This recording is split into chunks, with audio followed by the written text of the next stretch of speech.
Welcome back to Bad Movies Rule, the podcast that shows love to the worst of the worst. And today it's going to be difficult, but if you've got a headache, then this show's got the aspirin.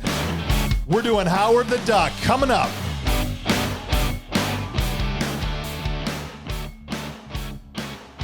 What's up, guys? Hey, how are you? I'm doing great. I'm fantastic. I'm excited about this episode. Howard, Are you? I am. Are you? This was one of the 5 or 6 movies as a kid that I had on rotation. I had a scratch tape where we'd tape movies off when they were on TV, and I watched this one a lot. When I met you, I had a feeling that your life sucked, and this confirms it. The voice you hear there is Mr. Clint Bush. Welcome, Clint. I'm assuming you're lukewarm on this movie? Very, very lukewarm. Okay. Joining us also is Kurt Mummer. Kurt, Yes, sir. where do you land on this movie? I'm a fan. All right. I am. That's one. The more odd, the better. Okay, fantastic. Joining us again today is Mel Vandy. Mel, is Howard the Duck the greatest movie of all time? Being that this is the first Marvel film we've done, we're setting the bar pretty low here. Fair enough, fair enough. And zooming in from all the way out west in Nebraska, we've got Brady Cox back with us for the first time since Hudson Hawk. Brady, Howard the Duck, good movie? No. Oh, straight to the point. That's what I love about you, buddy. Yeah, I want to like this movie. I mean, all the ingredients are there, but just does not come together. I understand. I'm interested to hear how this is all going to go today because it feels like we're all over the board. Kurt, I know you really love this movie. I do. How many times did you watch it this week? It's a guilty sin. Three or 4 times at least this week. Okay, that's a lot. I watched it twice Yeah. because I couldn't get through it the first time. I took at least 3 naps during it. That's what I'm saying. Three naps? 3 I had to naps. start over. I fell asleep 3 times, nodding off this morning watching it. So you've seen maybe 15 minutes of it? No, I've unfortunately seen an hour and 42 minutes of it. Okay, the whole thing. Fair That enough. is an hour and 41 minutes too many. I was going to say, I think it's an hour 50 if I'm not mistaken. So here's what I want to know. I want to know who's first timers. So Brady, had you seen this movie before you watched it this week? I've seen pieces of it, but I've never finished it before this time. Okay. I know me and Kurt have watched it many, many, many times. Yes. Clint, Mel, what about you guys? First timers? First time today. 100% willing to say that I would have enjoyed this movie more as a child and even watching it again with some nostalgia. However, that wasn't there. As a 42-year-old adult human, I was not as impressed with the duck boobs as y'all were. If you think that's why this movie rules, you're going to find out that you're correct. All right. So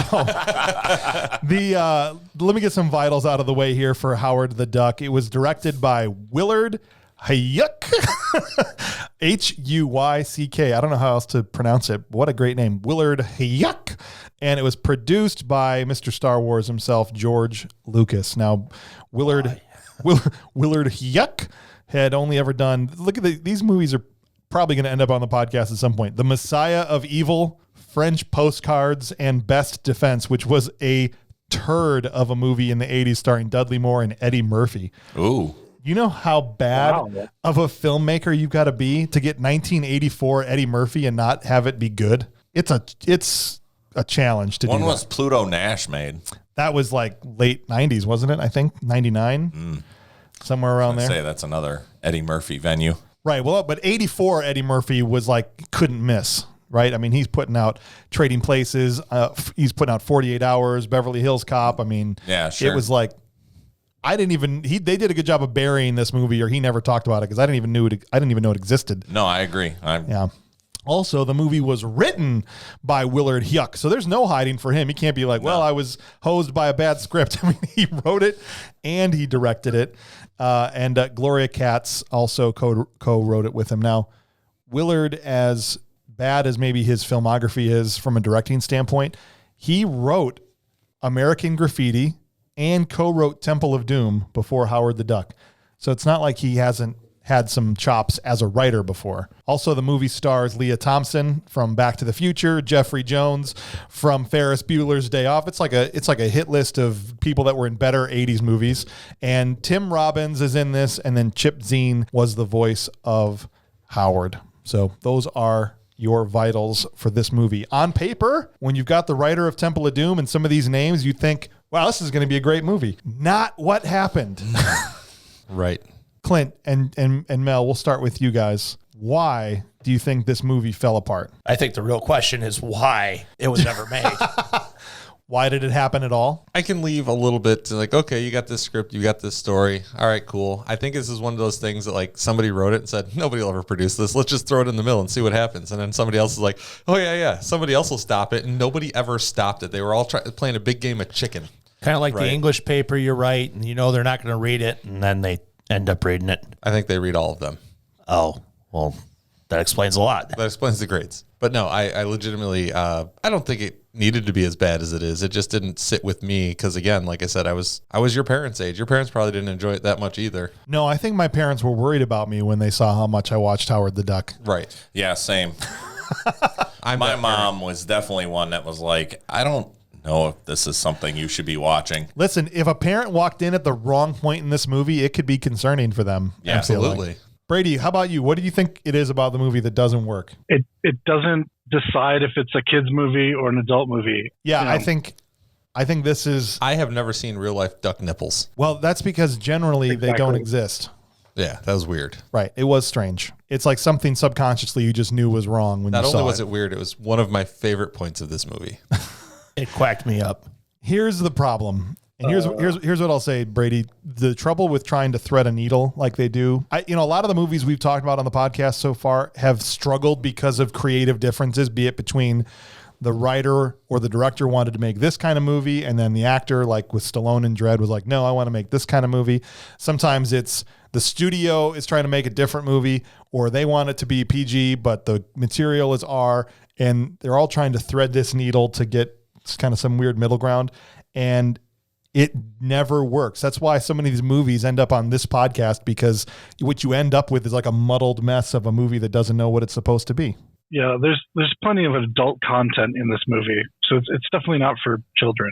No, not at all. But then it seems completely aimed towards children in some of the dialogue and the characterizations and how the movie's shot. So it's like it's trying to be both, and it can't. And so it ends up being neither. And so it's not for kids and it's not for adults, and that's why nobody watched it. Well, I think you guys watched it because you thought you were getting away with something.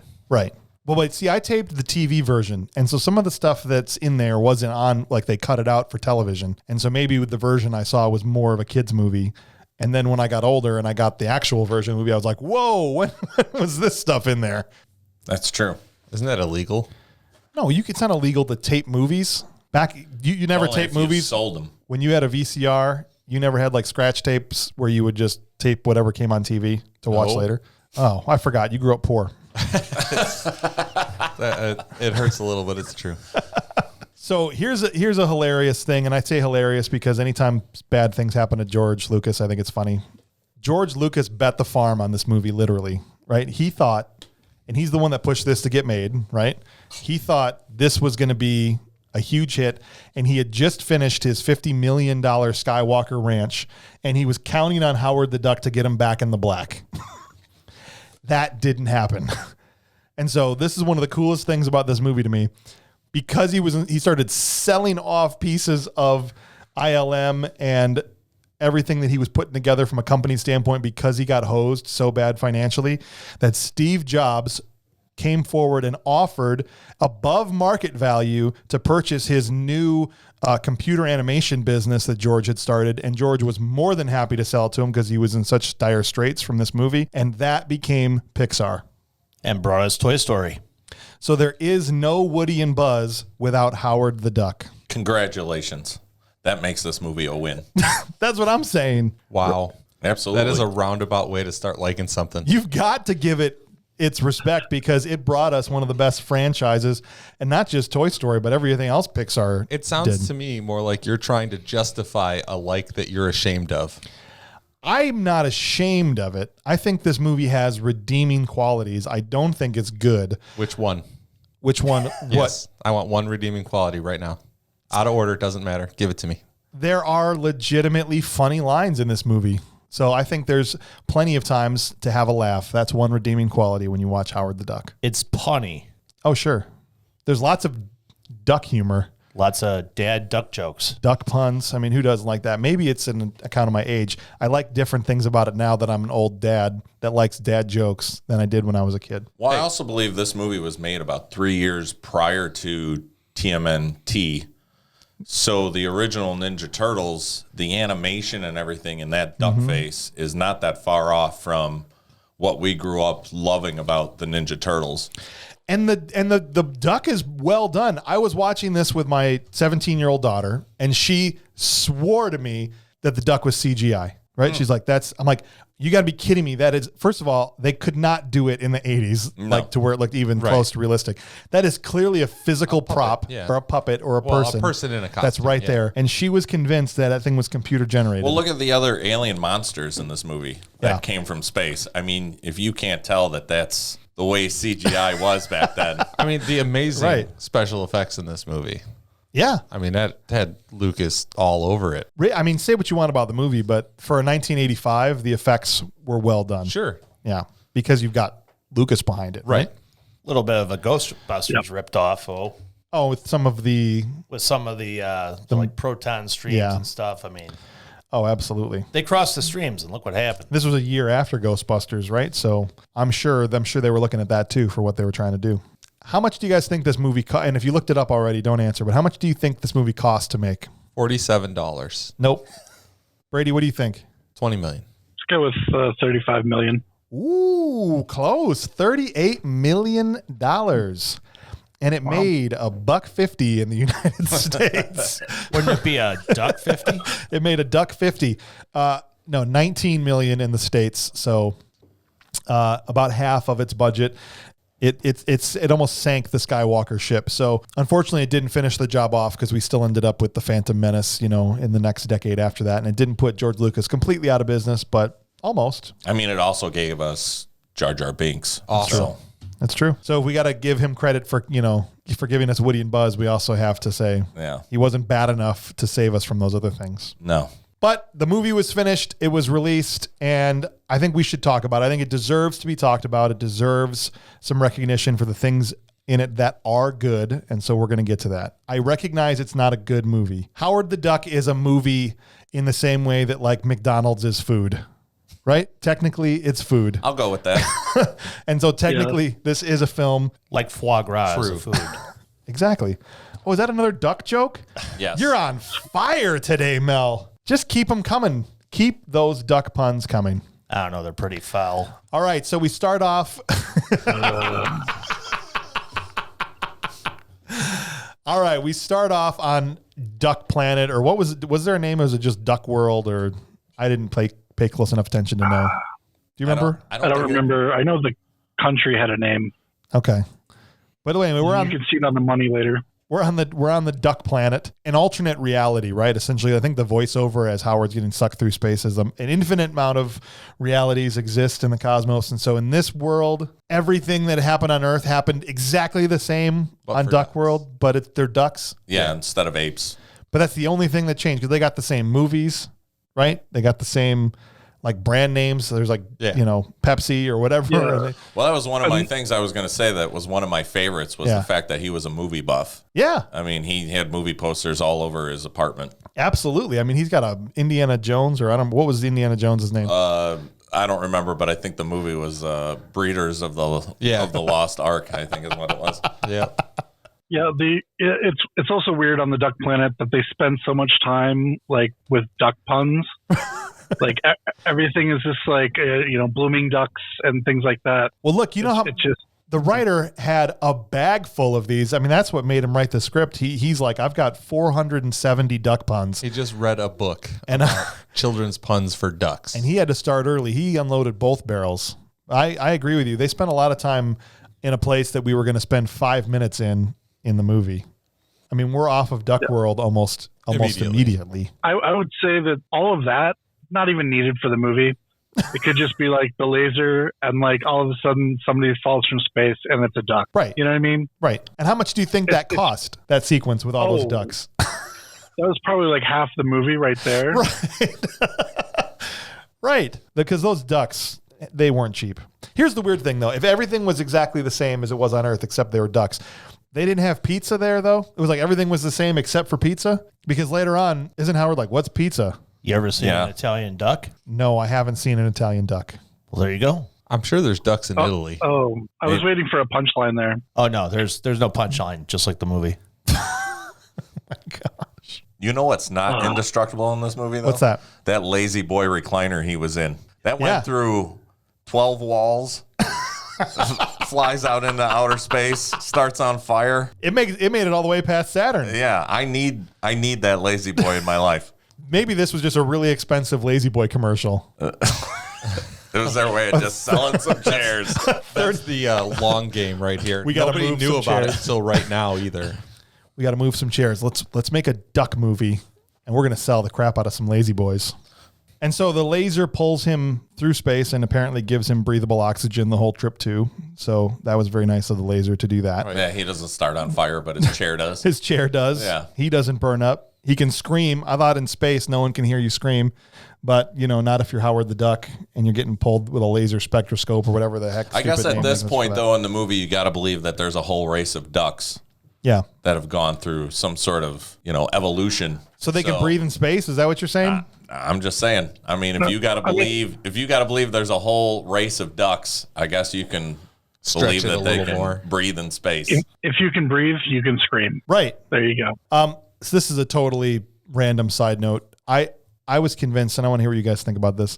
Did any of you think that Howard the Duck looked like a feathered Macaulay Culkin? No, I did not. Never occurred to me. I swear, there's a couple shots, especially when he kind of looks worried, where the animatronic thing looks like Macaulay Culkin, identically to him. Wasn't could a real say- duck?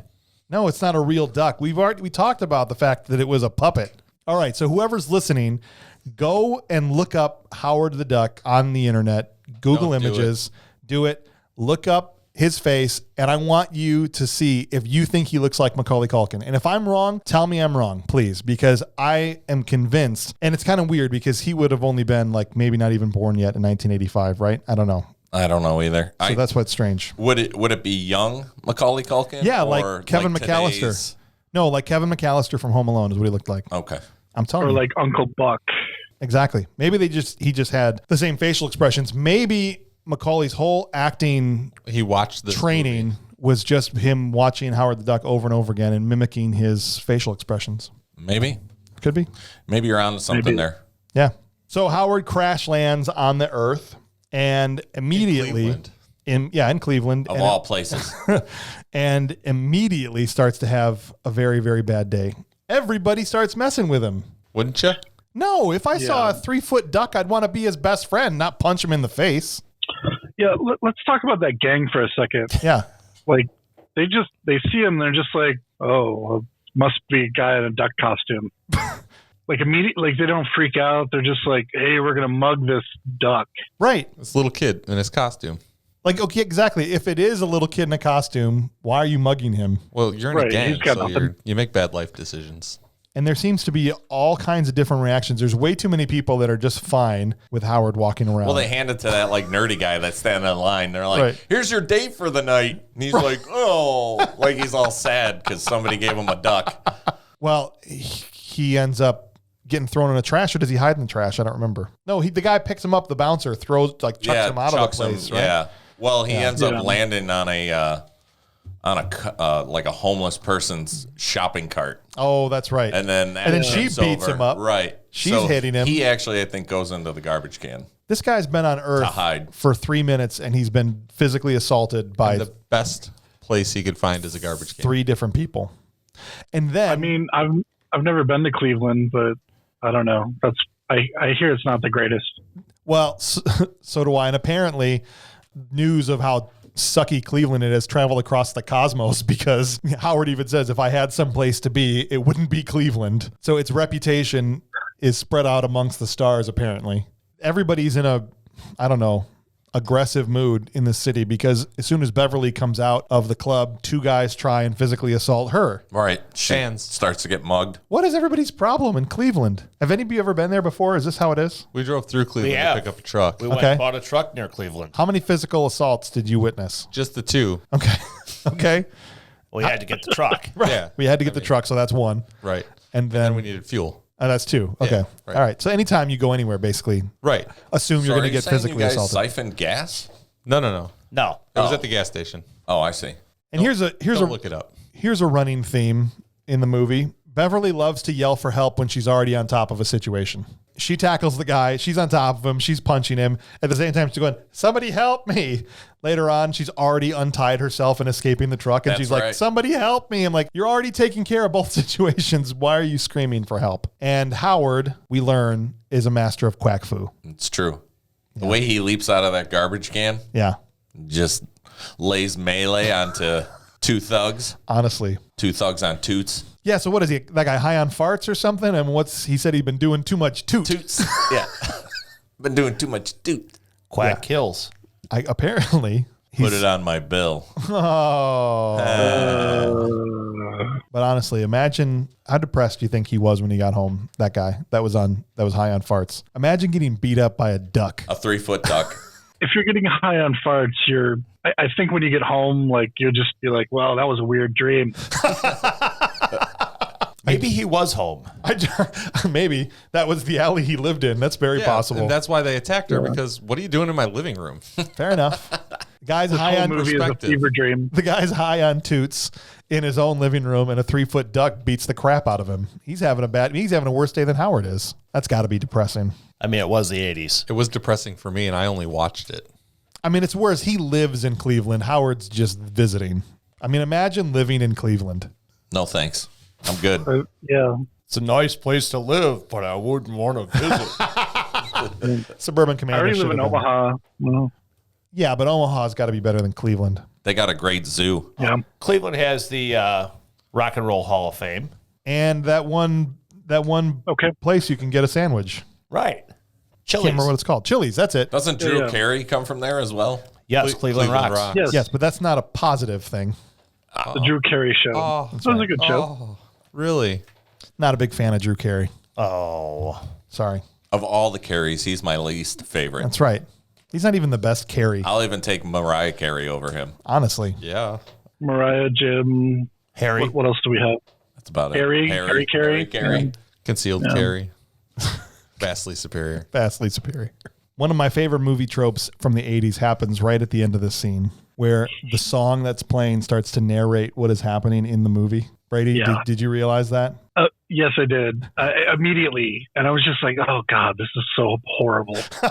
Like, and it feels like the person who was writing the song, like, was watching this as it was happening. And then they started narrating. Right. And they were like, wait, this is way too on the nose. And then they kind of strayed off a little bit. Right. Just slightly, though. Yep. It was basically if- like when you're a 3-foot duck and you're waiting in an alley in Cleveland, and sometimes your life ain't going right. I mean, Are we sure they had something to do with the movie? they just found a song that was perfectly fit for it. Oh, you said Cleveland. If it was New Jersey, it would have been Springsteen. I mean, right. That's true. Yeah, I love that. I wish they would do. I mean, I know they've done it now a few times in more recent movies as a joke, but they were doing it back in the 80s a lot earnestly, which is even funnier. So Howard ends up going back to Beverly's apartment and spending the night in a non-weird way. That comes later. And she brings him in a garbage bag the next day to meet a scientist friend. And we are introduced to Tim Robbins. What did you guys think of Tim Robbins in this movie? His performance in this movie landed him in Shawshank. I'm sure of it. Like, legitimately, he deserved to be there. He may have been innocent of that crime, but Yeah. this is why he was there. So Frank Darabont is sitting in a room in 1993 going, I don't know who we're going to cast in this movie. We've seen so many guys.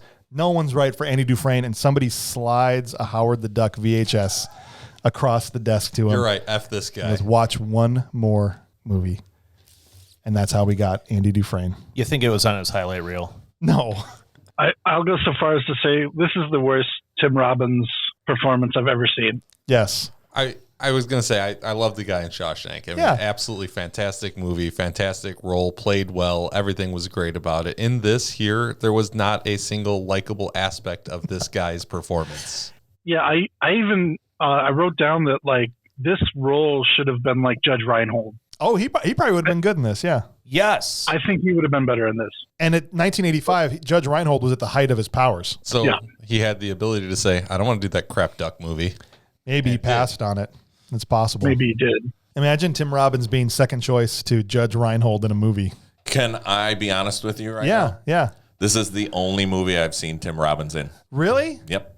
So I have nothing else to go off of. You never saw Shawshank Redemption? Nope. You never saw Hudsucker Proxy? Nope. You never saw Bull Durham? No. You never saw Nothing to Lose? No. Oh my god! Can't even tell you anybody my else God. in any of those movies. Nothing to Lose is a movie we got to do on here because not enough people know about that movie. That movie is great. Yes, Agreed. Who That else one of is my in that? favorites. What's it about? Martin Lawrence and Tim Robbins and John C. McGinley in a great little character role in that movie. Is it like a white guy, black guy buddy movie? Buddy movie, yeah, basically. This is the best conversation about Howard the Duck we have had yet. That's right.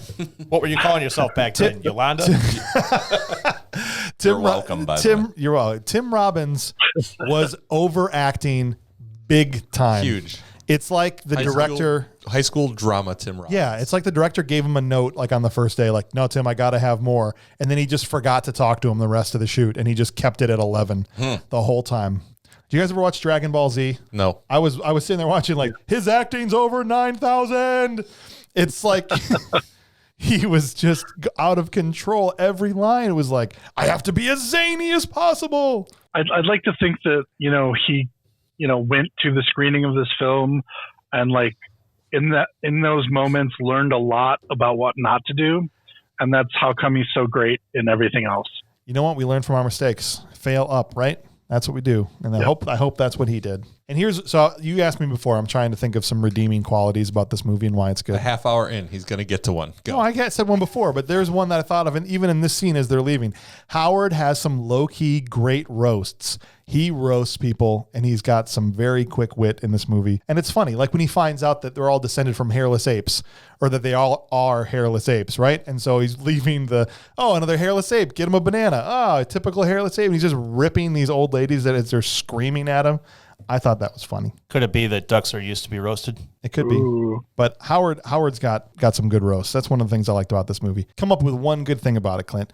The good thing about podcast this is called movie? Bad Movies Rule. We got to you're find right. some redeeming qualities. The second night he stays over at Yes. her house, the lead up to him making the stupidest decision of the movie was great. I was like, okay, yeah. You can't wait to get to this. You've mentioned this 3 times It's already. the only good part of the Okay. movie. Definitely We're a getting- plausible moment. We're getting there. Howard and Bev have a fight outside of the museum, and they split up. And Howard gets a job at let's call it a romance spa. Yeah. Sybaris. He's at Sybaris-ish. For a lack of a better word, sure. It's like a hot tub brothel. Right. Yeah. Did such a thing exist in the 80s? I don't remember. I mean, I was a kid, but Sybaris is Same thing. maybe a classier version of that. Is it? I mean, I don't know. I've never stayed at a Sybaris. It's all right. And Howard quits because he can't swim. True-ish. He quits because he was treated pretty poorly. But Well, and he knocks his boss into a Right. mud bath of some sort. I hope don't know it was a what mud that bath. was full of. Yeah, Right, but the boss tossed him in the water and he couldn't swim. Yeah, Brady. that's true. So here's the thing. Like, I never read the Howard the Duck comics, by Marvel. And I don't know if that was a running joke in the comics, but there was no reason to make those jokes in this movie at all. Right. Like, none of them landed well. It was a running gag. It was a running gag that didn't have feet. No, you're right. You're absolutely right. Not even webbed Or feet. actually, they thank you, Bandy. Thank you. Well, a funny were full actually- circle as well. Disney, I think, tried to sue because of the fact that he looked too much like Donald the Duck. Oh. Because in the comic books, he originally didn't have pants, and he had a blue coat with a blue suit jacket with a tie. So they tried to sue Marvel, not the film. Correct. No, Okay. they tried to sue Marvel for the fact that he looked too closely and resembled too closely to Donald the Duck. So Marvel had to throw a pair of pants on him. Correct. To get away and from it. that's, I think it was, 1973 maybe he was introduced into Marvel, I think. Okay. So, and that was with, I think it was Man-Thing, or no, who was Marvel's version of Man-Thing? Or is it Man-Thing? I thought Man-Thing was the Marvel. Yeah, because Swamp Thing was DC's, was DC. right? Yeah, I'll fully admit, I have not cracked a single issue of Howard. I don't know a lot about the lore. My entire knowledge of the character comes from basically this movie, so I'm sure he's a much more well-defined character. Well, it was a bunch of like B-rated sort of like superheroes is basically what they were. So it was Man-Thing, Howard the Duck, and there was like 2 other ones. I don't remember them, obviously, because I cared so much. But no, that would be awesome, though. But no, and he was basically just the wise. He was basically, if you were to compare it to, say, Guardians of the Galaxy, he was Rocket. He was just the wisecracking, smart-ass character. I get what you're saying. So he wasn't even really, again, like, he was the popular one of the comic. So that's why they did kind of like a spinoff and did a Howard the Duck comic. Right. But it just, as a movie, I almost feel like it wouldn't be as good as a standalone. Do you know what I mean? Like, and they tried really hard. And as much as I love the character and love this movie, I do admit that it feels like he needs more than just himself. Right. They need to throw him in there with some other people. And that's why I was excited when he made that post-credit appearance in Guardians of the Galaxy, right? 100%, yeah. He can't. This was like almost 30 years later, and he comes in after the credits, and I'm like, oh, maybe he's going to be in Guardians too. Howard the Duck, that'd be awesome. I mean, the fight with Thanos would have been over much faster if Howard the Duck had been part of the Guardians, right? Yeah. So maybe he was too OP. He was too OP. Yeah. The other thing about Howard the Duck in the Marvel universe is like he was like basically the precursor to Deadpool. Whereas he was always showing up in different comics for like 1 or 2 frames for like a gag. Yeah. Like, cause he's just standing around doing something while like somebody like zips by or something. So I kind of wonder if that's where Deadpool comes from, really. That's interesting. And if they had done something more like that, and maybe in the 80s wasn't the right time to do it, it probably could have been a classic movie.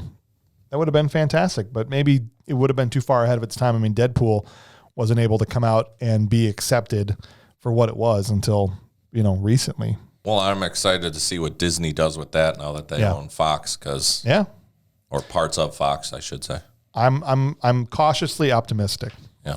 Well, let's take a break halfway through here real quick and just talk to you guys a little bit. We appreciate that you've been listening to the podcast. We are available. Well, obviously you found us on a provider. We're on lots of different providers, but wherever you have found us, if you could do us a favor and leave us a review if the platform allows it, or suggest us to a friend, share us on your socials. Word of mouth is biggest for podcasts, right? So if you could help us out by telling another person, helping the podcast grow, we'd really appreciate it. We're having a blast doing this. We're thankful that you're here listening to us. And if you want to communicate with us, we want to hear from you. So jump on our Facebook at facebook.com/badmoviesrule, or you can send us an email directly. Maybe you've got a movie you want us to talk about, or you have a comment, or you want to just send Mel Vandy an angry email because you are tired of all his duck jokes. Do it at thisshowIstrash@gmail.com. We'll read your email on our podcast. So if you want to hear your email read here, just shoot us out one at thisshowIstrash@gmail.com.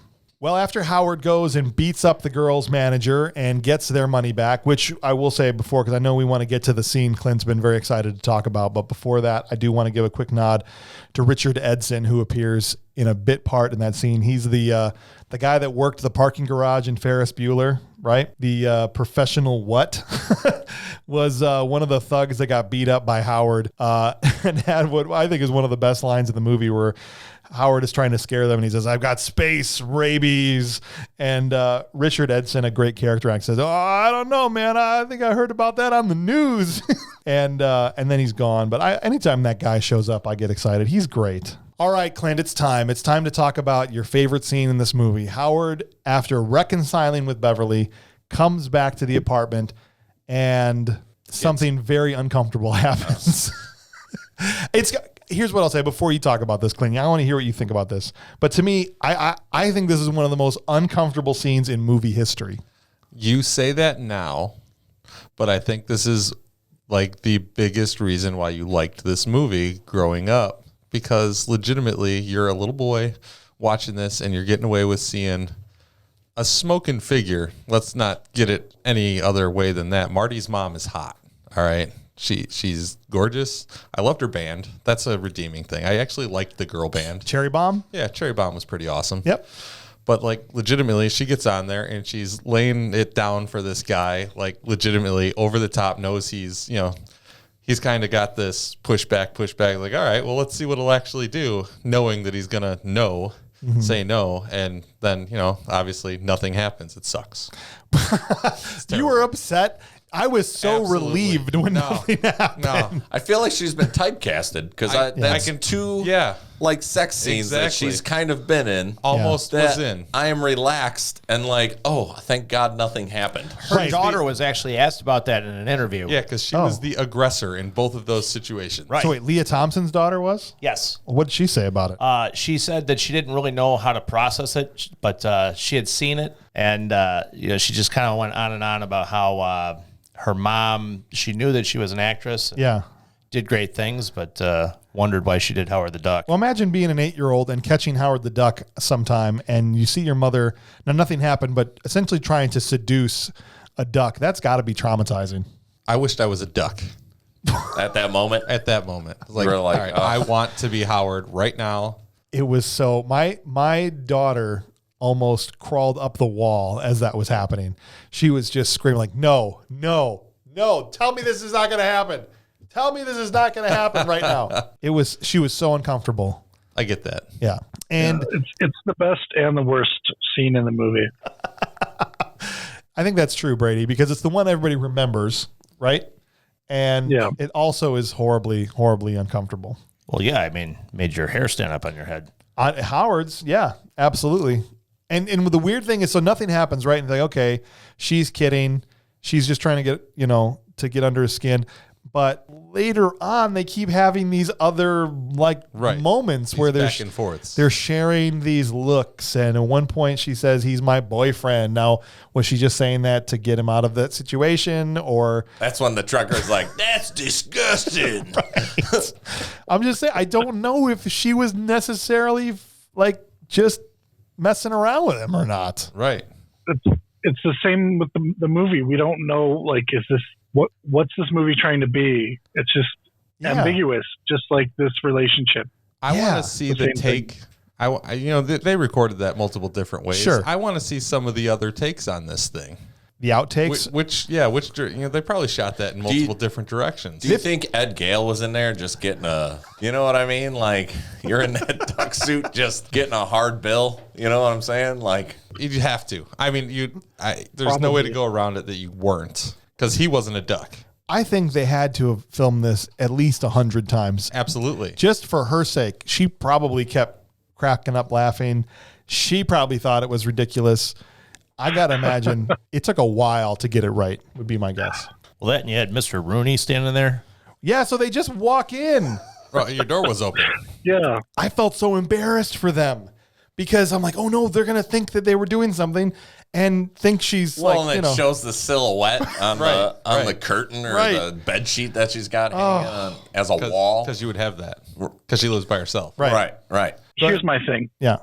You live in a bad part of Cleveland. You're not going to leave your door open. Is there That's a not good going to part? happen. Was there a good part of Cleveland? Did we decide that? Well, Regardless, she lives in a bad part. you're right. And it was not a great building or neighborhood. And so her door should not just be left open. Although, was her door open once they kicked it in, or? Well, it's open now. Can we talk about Jeffrey Jones for a second? This is the first time we see Jeffrey Jones come in as Jennings.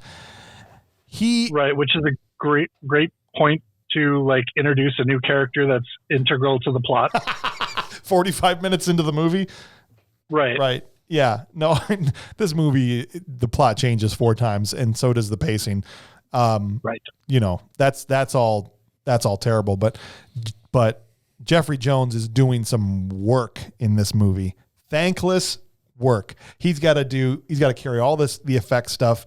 He's got to, constantly be putting on new layers of makeup and changing costume all the while believably selling, this character that he's got to play. Jeffrey Jones puts in work in this movie, and I got mad respect. Another redeeming quality of this movie is Jeffrey Jones's performance. Not all work needed to be done. What do you mean? I'm just saying, some jobs you can just, we could do without. But imagine if he hadn't been totally committed to playing this part. Do you think it would have done worse in the box office? It wouldn't have done worse in the box office, but it wouldn't be a cult favorite, like it is now. This is a cult favorite? Absolutely. It's a cult movie. There's lots of people that love this movie. This is why I'm not in cults.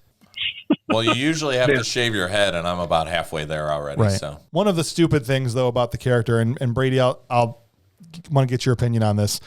I hate like fake science talk in movies, like where the writer obviously didn't have a clue what they were talking about. And so when they're talking about sending him home and he has this ridiculous line, Jennings says, no, if we can just get a strong enough hypercharge, then we can activate the reflex mode and cause an inversion. And I'm sitting over here at my house going, yeah, and we'll check the specs on the end line for the rotary girder. And, like, it's so stupid. Does that stuff bother you when, like, whether it's like hacking stuff or scientists where they're just making up nothing? If it's a movie set in reality, then it bothers the hell out of me. But this is about a talking duck that comes from Ducktopia or wherever the hell he's from. Yeah. Like, and lasers and monsters and stuff. So, like, that's fine. I feel like if you just put in just slightly more work, it could have been a little better. But that one specifically stuck out like a sore thumb to me. It is a bad line. Yes. Yeah. And so Howard and Bev continue to have these weird moments, and they're off to ultimately, this is where the plot starts to kick in. Like you said, Brady, way too far into the movie, where they're going to try and get him home. And they have these kind of weird moments of, I don't even want to say romance, relationship tension. Like suddenly this movie turns into Casablanca, where they're like staring into each other's eyes. He says, of all the alleys I could have fallen into, why did it have to be yours? Like, what is this movie trying to be? There's a lot of old movie throwback lines, a lot of them in this movie. is that just Lucas's touch into that, you think? Just because that's kind of what he grew up with? It's and that's what he was kind of going for? Like this weird, odd love story that doesn't necessarily end in an actual, like, relationship, but it's the whole, like, we were just almost there and it just, time didn't work. And, you know, the romance of it. Yeah. So, you know what I just realized, and Kurt brought this up earlier, like, Howard's a movie buff. That's true. So maybe that's why he keeps saying these lines, but, like, they don't sell it well. You know what I mean? Right. Because it took me how many years to figure that out? Yeah, maybe they could have tied it back more clearly, right? Yeah. Yeah. All right, so they get to the lab, and the giant science machine blows up again, and then the cops sexually assault Howard when they get there. That was a really weird scene. Yeah. Right? Because they think it's like somebody in an outfit, so they start getting them. There's no zipper on this suit, sir. And the look on his face, and he's screaming and calling him perverts. It was uncomfortable.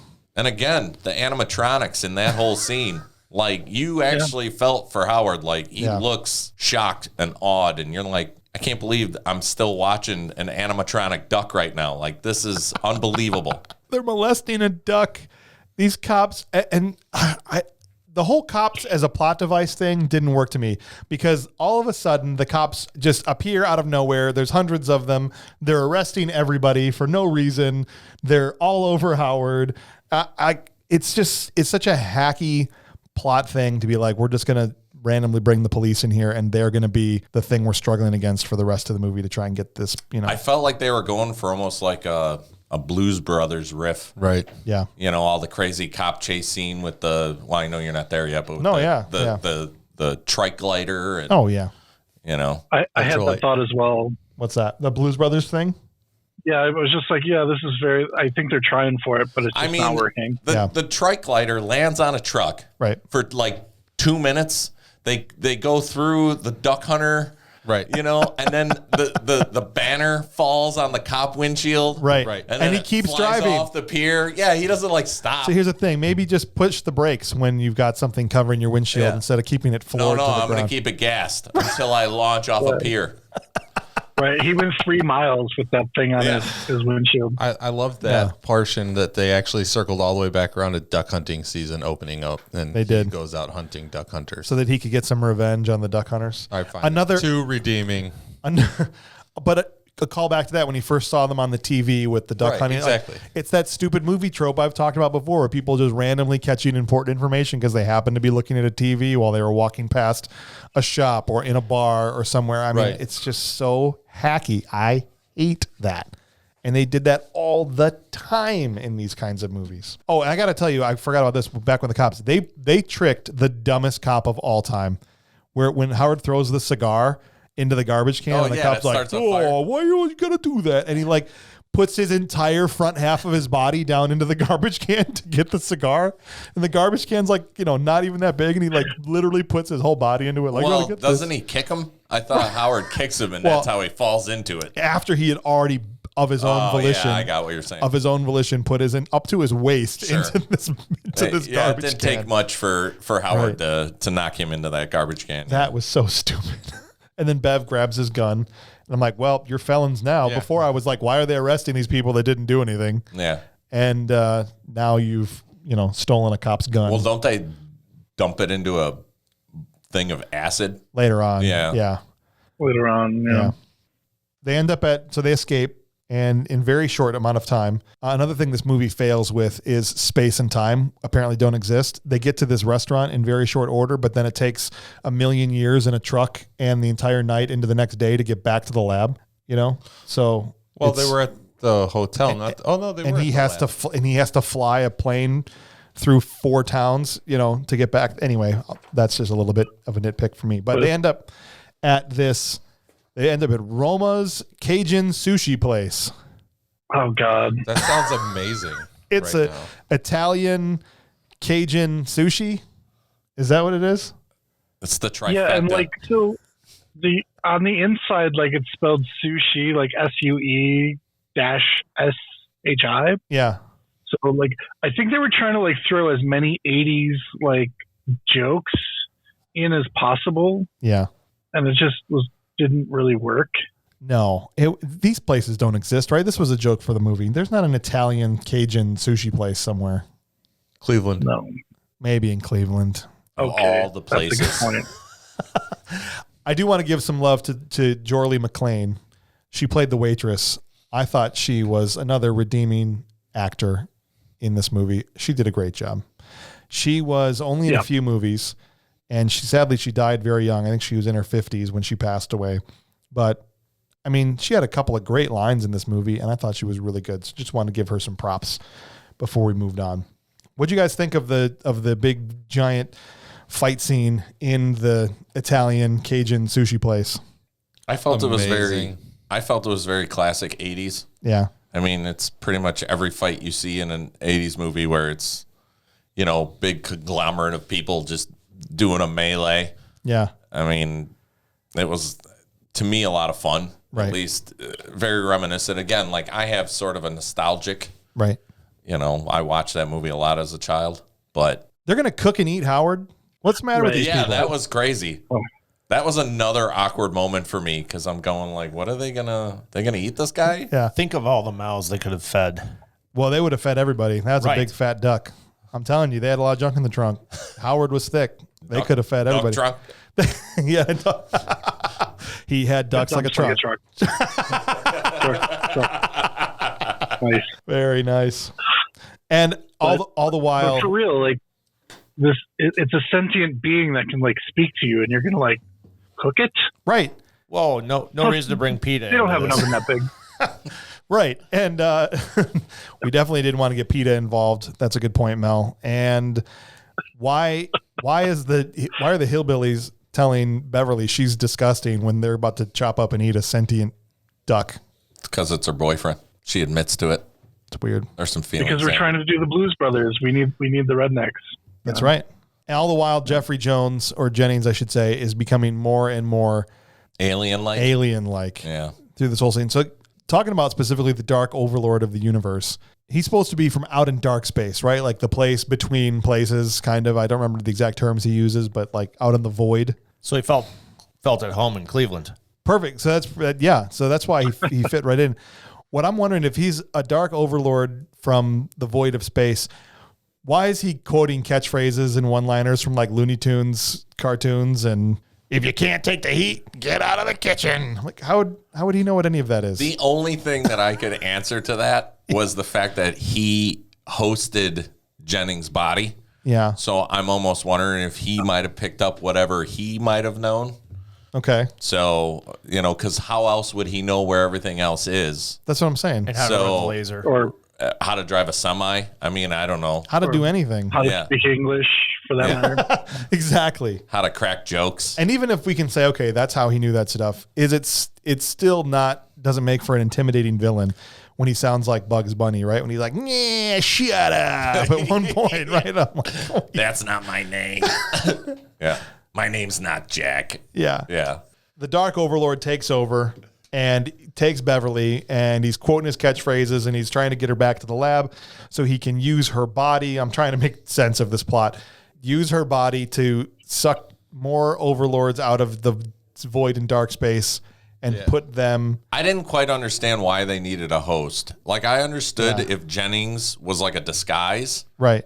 but if they were already bringing them there, there was a tentatively 3 more coming. Right. So were they just going to all fit into Beverly, or was there going to be like, Howard and He didn't have them. who's the Tim Robbins Yeah, character? that guy. Yeah. Yeah, Phil. they didn't have those guys though. Well, that's what I'm saying. So what was the plan at that point? I don't know. There was no plan. Yeah. The writer Just didn't bring have a them here. plan. Just bring Nobody them had here. a plan. We'll figure it out when they get here. Honestly. Just come to Earth. Can we talk about the scene that traumatized me when I was a kid? Was the tentacle coming out of his mouth to plug into the cigarette lighter? Oh, That was disgusting. absolutely. Loved Yeah. it. You loved it. Then that's your redeeming thing about this movie, Clint, is I only like that you hated it. okay, perfect. I didn't love it until now. I'll bet you he could have licked his own elbow. Probably, yeah. I don't think that was a tongue. I think that was like one of his legs or something coming out of his mouth. I don't know. It was absolutely disgusting. What'd you think of it, Brady? It was definitely phallic. Wow. And, and it's just the right size for a cigarette lighter. Right. Of course it was. We've Which- all had which, by that the way, thought. Yeah, and let's explain to the kids that, those were for cigarette lighters, not for charging your phone back in the day. Right. Grace was like, oh, he's got to use the phone charger in the semi. I'm like, you think they have a phone charger in that thing? Nope. That was for lighting cigarettes. What are those? The point is it's everything that happens in the movie is totally arbitrary, right? I mean, he needs to charge. Then he goes to the power plant to charge up. By jumping into the reaction chamber? Into the 'Cause reaction that's chamber. how you get power? Right. Yeah. And so lots of arbitrary things happen to move the chess pieces that need to be moved. For example, and we'll get to the finale here, Howard's success rested on totally arbitrary and random things happening, right? The cop car happens to pull up with Phil in the back and park right there where he can walk up and talk to him. What if that hadn't happened? Why is Phil arrested in the first place? Phil didn't do anything. Then they're surrounded by cops and they're like, okay, let's get away. No, let's not get away. Let's steal a cop car. No, let's not do that. Let's, through great time, energy, and risk, build an airplane right under the cops' noses so that we can fly an airplane out of here. Why would they do that? And how would the cops not see them putting this airplane together over the course of 7 hours or however long it took them? Yeah, I think it's fun to have the trike glider as a getaway vehicle. Yeah. However, I agree with you in the sense of it taking so long to rebuild it and just to get your getaway. Yeah. Like, it would have just made more sense to just, hey, look, here's a trike glider. Let's Right. just hop in it And the and cops, and go. Like, I think that would have been more fun than right? doing the whole, we gotta, this and that and the other thing. And the cops are there all night. They don't leave Yeah. because it's the next morning, and like 100 cops are still there. Yeah. Right. Overtime. Well, again, like you said, the space-time continuum. It just makes no sense. It makes no sense. So they have this big flight where Howard is channeling his inner duck and flying away from the police with all the stupid things that happen, which we've already touched on. Yet following the road exactly, as opposed to going that's how across you a would farm do it. field. Right. If you're Because- trying to get away from cop cars, you would drive immediately straight down the road. Right. You definitely wouldn't, turn somewhere they couldn't go. That would be too easy. Right. But the cop cars amazingly followed them across a pond. They nose dove a bunch of duck hunters in. So, Right. Remained right on their tail through all of that. They just went around. And then the cops get stuck behind the longest train of all time because they go through the train. The cops are stuck. They can't get through the train. And then they don't show up at the lab. Then they're right there at the lab and the cops don't get there for like a half an hour. Yeah, that's true. So So there's there's- a long well, train. Maybe there was another one. That train could have been coming through Antioch. We all know how The the strangler. strangler comes Yeah. through there. And Oh, yeah. The true form of the Overlord is revealed, and it's terrifying for an 8-year-old. I don't know what you guys thought. And I thought, given 1985, they did a pretty good job with it. For 1980s, I thought it was pretty. It was good, but Yeah. I would have liked it better. I felt like because they were trying to go more of what the comic book looked like. Right.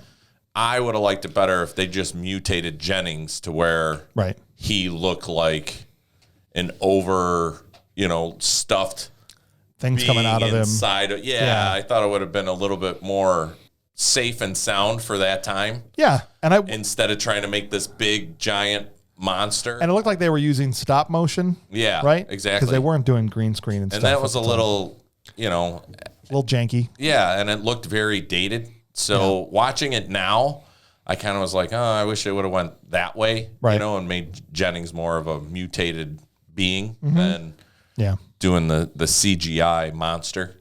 I can say that initially when they were going through and he is metamorphosing through this stage, I was feeling more like Men in Black, the bug. Yeah. The put some sugar in it, that guy. Oh, the Edgar suit. Yeah, Edgar suit guy.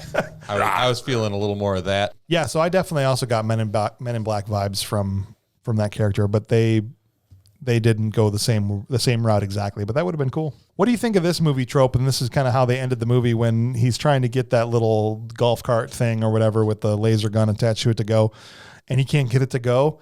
And whether it's Marty McFly headbutting the steering wheel in Back to the Future or Judge Dredd punching the bike to get it to start, somebody yells, this is actual dialogue, try the seatbelt, and he plugs the seatbelt in and the thing takes off. I haven't seen that as a Why is golf that? cart thing. Golf carts with seatbelts. I think it's an 80s joke. Why? Because this was about the time they were trying to get everybody to wear their seatbelts, and they were putting things in your car to make it so like stuff didn't work unless you had it buckled. Okay. Good point. That kind of stuff always drives me crazy because there's so many instances of them pulling that stuff in movies, especially back then.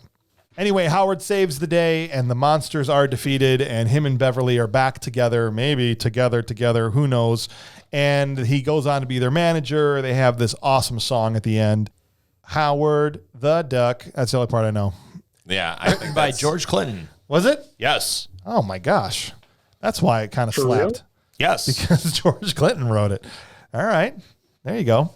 Let's move on to awards, guys. Let's talk about, and Clint, I know this is going to be very hard for you and for you, Mel, but we have to give out some awards for this movie. We're contractually obligated to give out awards, okay?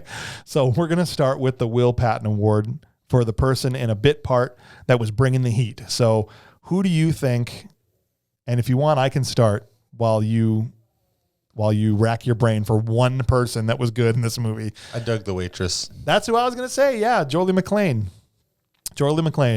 She had only a few lines, but they were great. Yeah, she bounced it back at him like legitimately. She kind of, walked up and didn't take crap really from him. And they're all beating each other on the background, and she's like, "Oh, we get fights in here all the time." Yeah. Like it's just so cool and chill about it. She was great. Kurt, I'm going with. I really wanted to go with Jennings. yeah, But I already felt like he's at this point sort of a well-known actor. yeah, So I started thinking about Ed Gale okay, because you're in a suit, and I don't know how you could see through that duck head. I don't know what abilities he had. Yeah. But the mere fact of everything that he had to do, whether it be stunts or walking off camera or hitting marks, I mean, I just feel like there was a lot of work there that he kind of was, underappreciated for. Oh yeah, thankless work. Yeah, absolutely. Right? Because all anybody cares about is who did the voice. Like no one cares about the guy in the Yeah, suit. no, He absolutely. did awesome. All right, Mel, how about for you? Who was your Will Patton Award winner? I got to go with Paul Guilfoyle. Oh, was that the guy that played He was the police officer. the cop, right? Yes. Yeah, the lieutenant. He actually went on to CSI Las Vegas. That's where I knew that guy from. So he made a whole career about playing cops. Yeah. Well, he was good at it because he was the only one. I mean, the rest of them were running around like a bunch of idiots, but he was the only one that was convincing. Brady, who was your Will Patton Award winner? I kind of want to go with the waitress, but who was that guy you named before, that character actor that was the slime ball in the? Richard Edson. Yeah, Yeah, go with him. he could win this award in any movie he's in. That's never going to be a bad choice. Good call there, Brady. All right, let's go to our top 3 performances. For me, number 3, she was very sweet in this movie. And while it wasn't necessarily a great script that she had to work with, I thought Leah Thompson did some good work in this movie.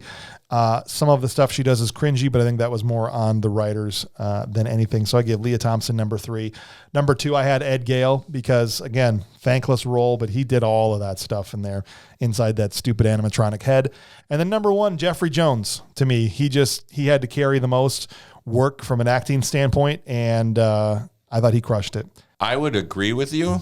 Yeah. However, I would also like to do an honorable mention of the voice of Howard the Duck. Yeah. Because I just feel like without that, it wouldn't have been as top notch. No, he was good. I also read that Rob Paulson tried out for the role of that. And I don't know if everyone knows who that is. But that's Yakko, right? Yakko, yeah. That's also Raphael. From the Animaniacs and Teenage Mutant Ninja Turtles. Yeah, and he's even the newer Donatello, I think, from the... Great voice actor. Absolutely. If you've watched any cartoons, you've probably heard something from Rob Paulson. From Pinky and the Brain. He's great. No. That would have been great, too.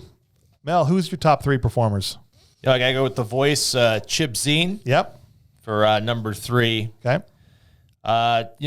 Tim Robbins didn't do bad. What are you talking about?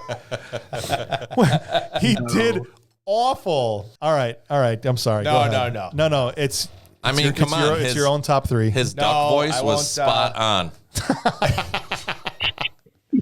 Who was your number 1? No, I gotta go with Leah Thompson. Leah Thompson, number 1. Not gonna argue with you there. Leah Thompson's great. I'm only going with 2.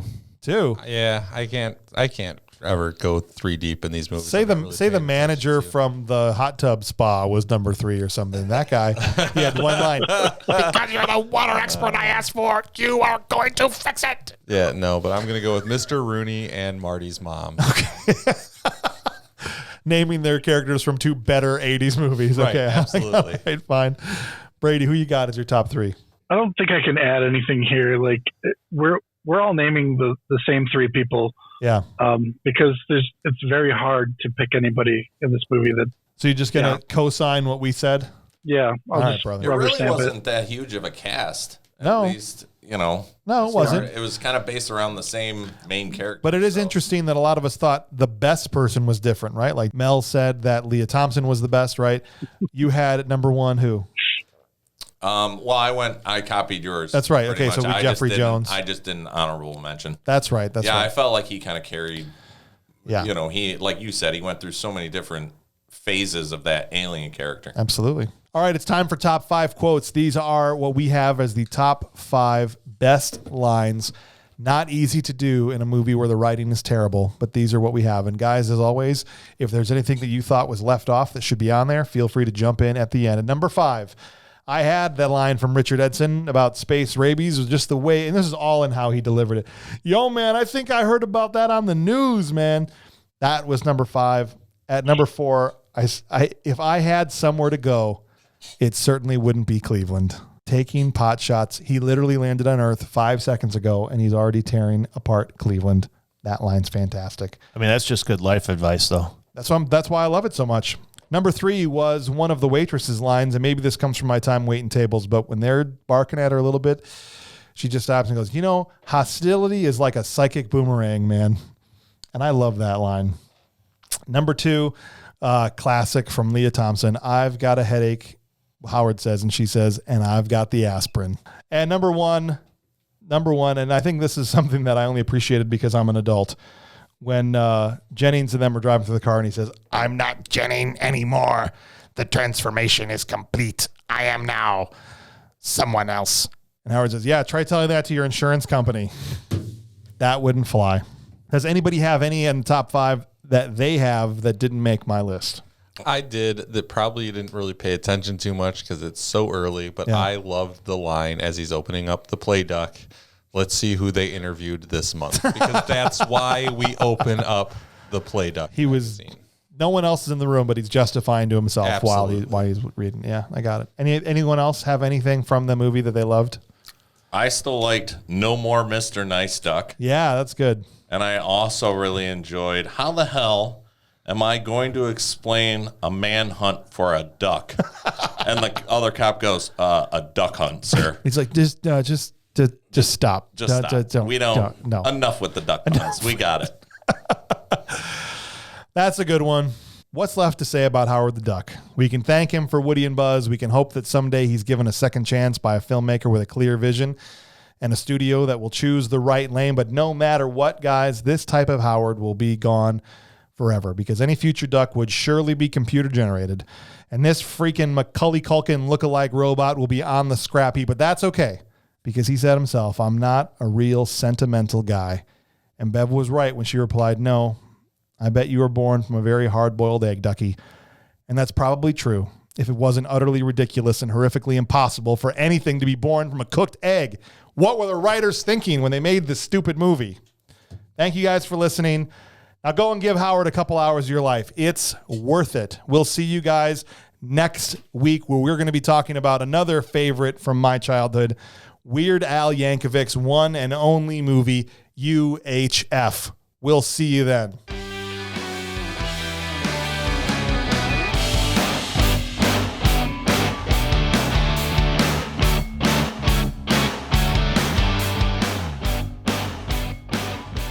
Does anybody even know what a UHF station is anymore?